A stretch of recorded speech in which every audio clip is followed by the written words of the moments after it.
Good morning, my friends. Welcome to today's training. Today, we're going to be talking about shifting back to our personal power. This is a series I started back in January, not July, and this is really about orienting ourselves back to personal power. And so we'll be exploring a number of different concepts in this. So we move forward. Today, it's the practice of being indifferent and how that relates to personal power and to our freedom from codependency. So if you're new to me, welcome. I'm Burtcher, and I help codependents rediscover their well-being and their happiness after narcissistic abuse. And I help them achieve that by helping them restore their safety, sanity, and self. And then that allows them to come to know, love, and live who they are and create happy, sustainable relationships in the world. Before we get started this morning, though, it's time to share this out to the community. The community is your safe haven here on the internet where you can find guidance, tools, and safety, and assistance in moving through your codependency and then maintaining your freedom from that codependency and really maintaining your self-respect, because that's fundamentally the opposite of codependency. The link for the community is above on Facebook, below on YouTube, and if you're on YouTube, please subscribe. Hit that subscribe button below. Okay, so I'm going to just click a button here.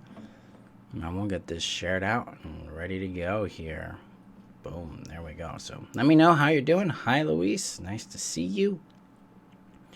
Say hi in the comments. Let me know what you get out of today's training, because I know I bounce around a fair bit. That's the adventure currently. Okay, so nice to see you all. Personal power. So let's first talk about personal power, what it means to have personal power. Personal power is our ability to take action, to make choice that leads to that action that we take in a way that influences our world.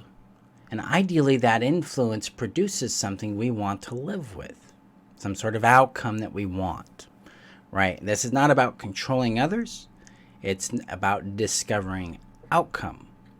Because in a simple way, I'll just put this simply, things are patterns. People are patterns, society's patterns, economics are patterns, the natural world is a series of patterns.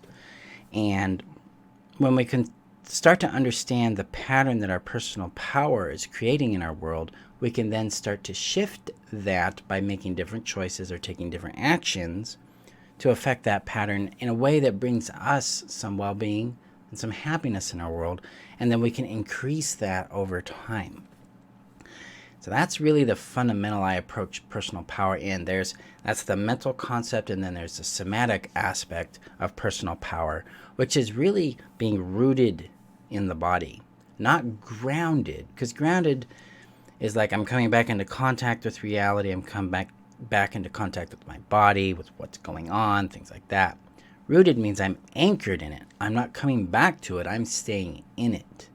Like a tree is rooted in the ground. It's not, pulling out, plopping somewhere else. It's rooted right there. That's where it's at. That's its home. That's where it's going to stay. Personal power in a somatic sense is very rooting. It anchors us to ourselves, to our value, to our individuality, to our sovereignty, to our safety. It empowers us within to look within and to act from within ourselves, rather than allow something external to us to dictate what we think, feel, say, do, choose, and act. That would technically be called external orientation, and personal power creates what's called internal orientation. So when it comes to this practice, this idea of indifference, it's about practicing our power in the let's see if I can get my words right here, in a way that allows us to differentiate from other people's opinions. Okay, indifference is kind of this weird superpower of not caring about the things that we really don't need to care about. Okay, because typically in codependency, we're over empathizing with other people's points of view. We're over empathizing about their feelings about something we did or didn't do, or about what we choose or what we like or how we do something. And none of this is really relevant to anything. A good example was a friend of mine shared with me yesterday how someone came over to their house and started telling them. So my friend, it's technically she's my girlfriend, so she's out there weeding in her yard, doing her thing. And this neighbor that she has no real relationship with comes over and starts telling her how to weed. That's an invasion, guys. That's a violation. It's a violation of autonomy. It's a violation of territory, of yard. There's no consent involved in that, so it's an act of, it's a violating act. It penetrates something that is not welcome. This is where indifference comes in. It's like, well, cool. Glad you think about it that way. Sounds like you got something to work out. Or like, go do that in your yard. See, when we stop caring about what someone else feels about us, especially someone who is not within our primary circle or with whom we have a close relationship with, or that we have some sort of specific kind of agreement around caring about each other's feelings, or the impact we're having on someone. When we move towards indifference, it opens up the space to understand ourselves better and advocate for ourselves. See, indifference is a fantastic platform for saying no, and then being free of the guilt and the shame that we have been conditioned to feel in response to that thing. See, most of the time in toxic systems, we're taught to be nice. We're taught to emphasize the feelings of someone else.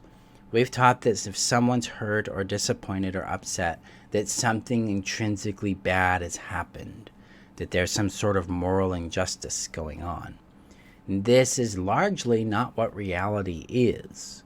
What reality largely is a bunch of people who are emotionally immature trying to impose their will on other people, which is a violence to that person. It's a violation of their autonomy and their boundary. Mature, healthy people stay in their yard. And then when unhealthy people try to influence their yard, they give it back to them. And one way of doing that, and one way of tapping the power to do that, is to become indifferent about their feelings, about their point of view, about something that you're doing within your yard that you did not ask for their feedback on, and you did not consent to receiving it. See, basically, we have the right to become indifferent towards other people's feedback when there is not a conscious or consensual agreement or active primary or close relationship involved. This then gives us the power to say no, to walk away, and not to carry the burden anymore that shows up through the conditioning of being nice. Because nice says if someone's feelings are hurt, something bad happened, and you should feel guilty or shameful or wrong for that. Well, that's not real. What if that is just conditioning or programming? What would you feel and what would your world be like if niceness was not real or useful or healthy? What if kindness and honesty was the guiding principle there? What would that feel like to you? What if you didn't have to feel guilt and shame because someone else disagreed with you or was disappointed in a choice you made? What if you could feel indifferent? What opens up to you in that world? These are the questions that I use to explore this. And I have students and clients use these to explore what their world looks like when they come from indifference. Because that indifference opens a whole bunch of options for them. And a lot of times the biggest gain they receive from that is a sense of peace, a sense of separation from the obligation or the weight of carrying someone else's expectations. Indifference is our power to choose for ourselves and then let other people do whatever they do and not have to carry it anymore. Because it's not ours. We're not responsible for the feelings other people have, period. And we're not responsible for the feelings they have about what we do unless we've made an agreement with them and that what we do has an impact on them that affects that agreement or affects the relationship that we have with them. So 99% of the things we do in the world, like me going to Walmart and buying some M&Ms and that pisses off some lady, not my problem. Zero problem. And the other thing that this does for us is it allows us to tap into our innate kindness, what we naturally want to contribute and serve others with in a way that adds to our well-being and happiness. So that would show up as, hey, that person needs a parking spot and maybe I want to just let them take it and I'll get the next one, right?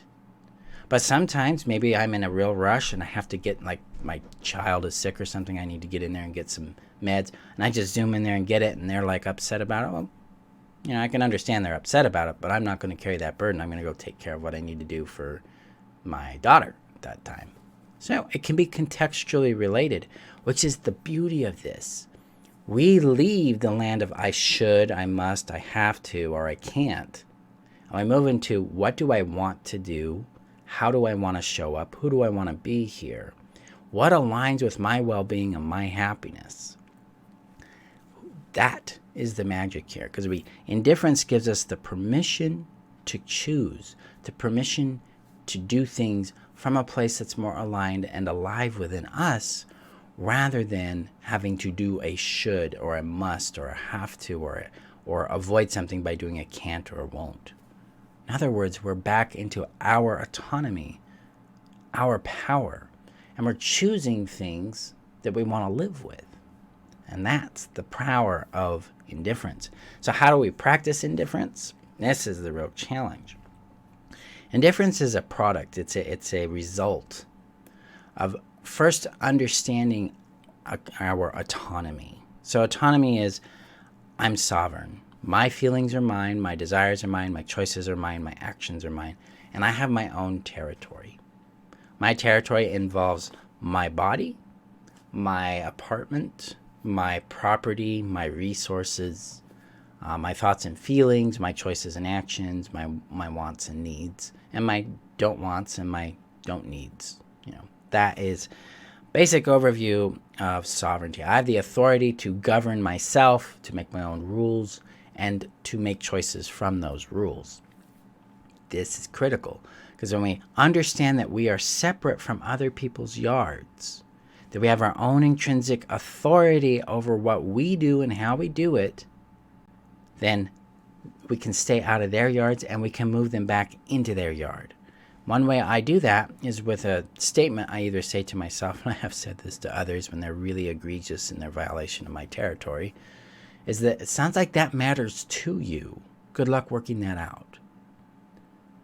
That allows me to return their expectation, their assumption, their thing over to them, because it's theirs.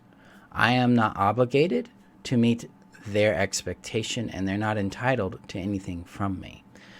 Now, if I have an agreement with this person about this particular thing in my world, then yes, there needs to be a discussion there. But the majority of what we do in our world doesn't entail agreements with others, it entails agreements with ourselves. Am I aligned with me? Am I respecting me? Am I doing and choosing things that bring me well-being and happiness first? This is kindness and respect to ourselves, and it's honesty to others. And so somebody comes in, they're like, hey, Marshall, the way you do your business, the way you get on Facebook and do this stuff really annoys me. I'm like, cool. Sounds like you got something to work out there. Good luck working that out. Because it's none of my business that they're annoyed with me. Literally none of my business. I have no agreement with them not to do these things. I have no agreement with them not to annoy them. It's like, yeah, well, cool. Go work that out. Have fun. That kind of thing. Now, indifference allows me to not carry it. I don't have to ruminate on it anymore. I don't have to even ruminate on it, period. I'm free to just move on and do my thing. And this is a respect of the adulthood in me and the adulthood in them and our sovereignty. I don't have to change anything for them. They have all the power and authority in their world to be annoyed. Go for it. Do it all you want. It's exciting, isn't it? You really love it. Yeah. Eat it up. Cool. I am not obligated to do a darn thing with that. That's the beauty of indifference. Is I know where my boundaries are, and I know where theirs are, and I can just walk away. Because my goal in my world, personally, is to have relationships with mature, healthy, available people. And if someone's behaving in unhealthy ways, I'm not going to reward them with my attention and trying to regulate them. I'm going to reward them by walking away, because that doesn't work for me. I am not obligated to accommodate them in their antics. They're not obligated to accommodate me in mine. Instead, it's going to be about consent, which means there's going to be clarity, there's going to be honesty, it's going to be direct, clear, and simple, and it's going to be an obvious agreement that we have. That's the power of indifference, is it gives us the ability to just walk away. Like, oh, cool, that's what you want to do? Neat. And I'm no longer making them an authority over me. I am no longer making them responsible for how I feel about myself. I am no longer giving them power. I'm retaining that. I'm rooted in my value. I'm rooted in my authority, in my innate value. I am practicing being my own parent. So it's like, nope, that's theirs. Leave it alone. That's the other benefit of this, is you stop getting into business of other people's business that isn't yours to get into. Instead, you get to be in your own, and you get to have the freedom that emerges from that. It's like, oh, not my problem. They need to solve that. They're an adult. I respect that. I'm going to stay out of their yard. And then when people give us feedback that's negative or critical or attacking, we can practice indifference there too. We can become indifferent to their point of view. That can be a lot harder, because sometimes it really stings. And that's a place where we can bring love and respect to ourselves. Like, yeah, of course that stings. Because feedback does matter to us. Words have a huge amount of power over us. And then we can give ourselves a little chance to grieve and then retrieve ourselves from that. Nurture and care for ourselves there. And open up to the possibility of, maybe I can be indifferent to their point of view. And then I can focus on those whom I serve the best. Those who see and understand me, those who love me, those whom get what I'm doing here, those who benefit from what I'm doing. I can serve them. I don't need to fix it over here, because there's nothing wrong over there. That's just what they want to choose to be, do, and have. Great. That's the power of indifference. It brings us back to respect. It brings us back to our power. Helps us acknowledge our separation from others so that we can identify that sovereignty and act from it. So this is how indifference, in practicing it, can shift us back to our power. And the practice is, I don't. Sometimes it's literally, I don't care right now. It's not important to me right now. A lot of times it's like, well, this is yours. Good luck working that out and moving on from there. And that deals with about 99% of the people we interact in our world. You have close relationships, or you have some sort of professional relationship or vulnerability with this particular person because you have some relationship with them, then indifference is not the appropriate thing to do there most of the time, unless they're encroaching in something that is none of their business. Then that can happen there. You can put the blunt down there. But a lot of times that's where empathy and understanding come into play, and that we can, nurture the bond that we have with them there. So, but ultimately, most of what we're going to be dealing with in our world is a practice of indifference, so that we're no longer carrying the burden of other people's feelings, and that they get the opportunity to grow up, mature, and realize that their feelings about what you do are none of your business. They're all of their business, and maybe they need to just focus on their world a little more. So, Facebook's a good place to practice that. Okay, my friends, that is the end of today's training. Thank you for showing up. I appreciate you. Remember that you're worth knowing, loving, and keeping. Go gently with yourself and your journey. And then, again, if you're looking for support, tools, and guidance, the community is available to you. Links above on Facebook, below on YouTube. If you're on YouTube, hit that subscribe button, and I will see you guys in our next training.